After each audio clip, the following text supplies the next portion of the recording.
Shalom saudara yang dikasihi Tuhan Yesus Kristus. Selamat pagi, selamat hari Minggu. Salam sejahtera buat saudara semua dimanapun saudara berada.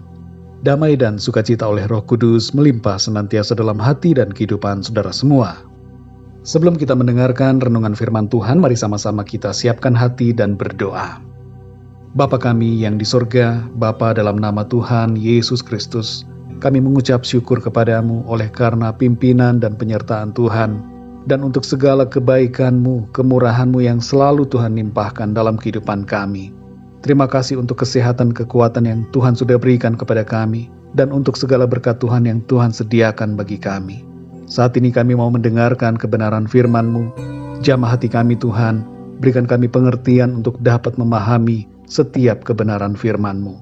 Terima kasih ya Tuhan, dalam nama Tuhan Yesus kami berdoa. Haleluya, amin.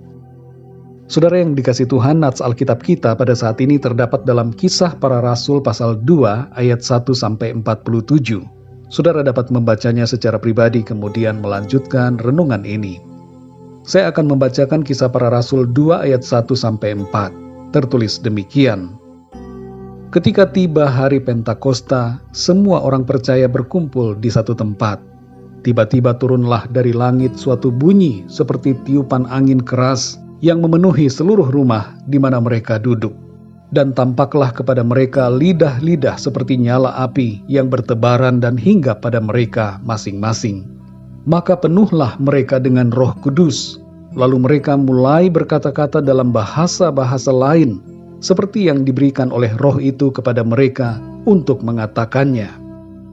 Saudara yang dikasihi Tuhan, Hari Pentakosta merupakan salah satu perayaan bangsa Israel yang sudah dilakukan turun-temurun sebelum kedatangan Tuhan Yesus. Dan itu merupakan hari raya pengucapan syukur untuk hasil panen atau penuaian hasil tani. Hari raya Pentakosta ini mempunyai makna yang baru bagi kita, orang-orang percaya, sebagai hari pencurahan Roh Kudus dan hari lahirnya gereja, di mana saat itu dimulai penuaian jiwa-jiwa.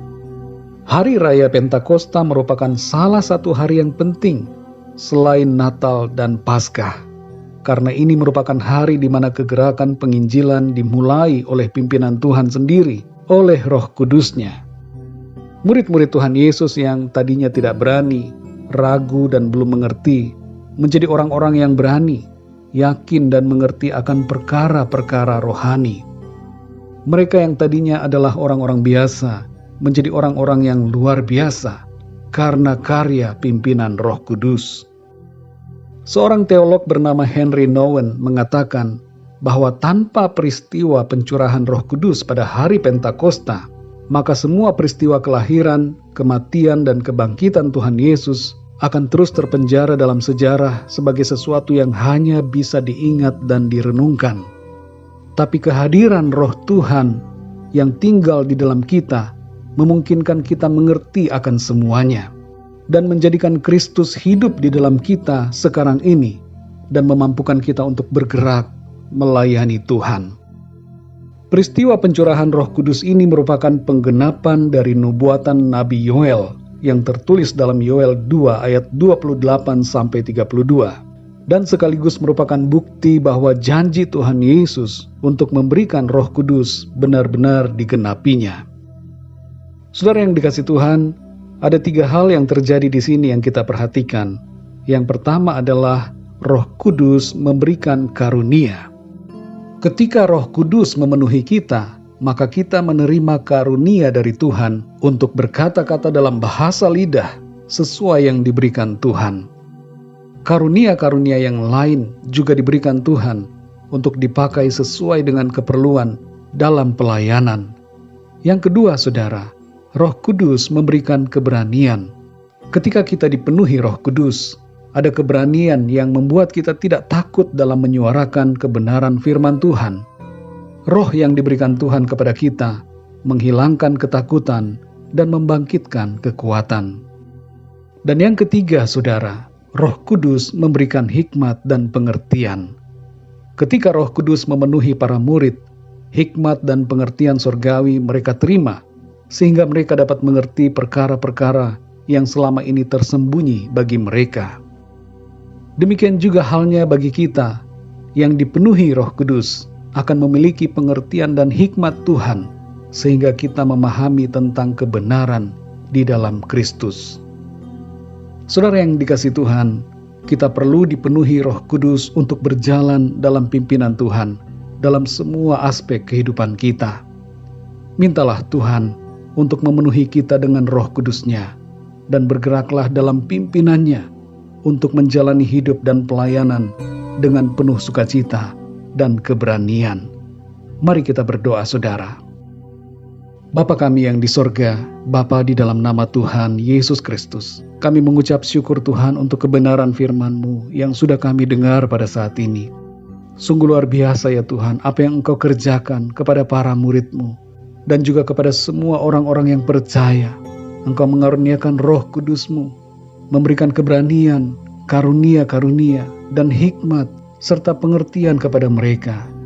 Dan juga kepada kami semua yang hidup sekarang ini, kami menerima janji Tuhan.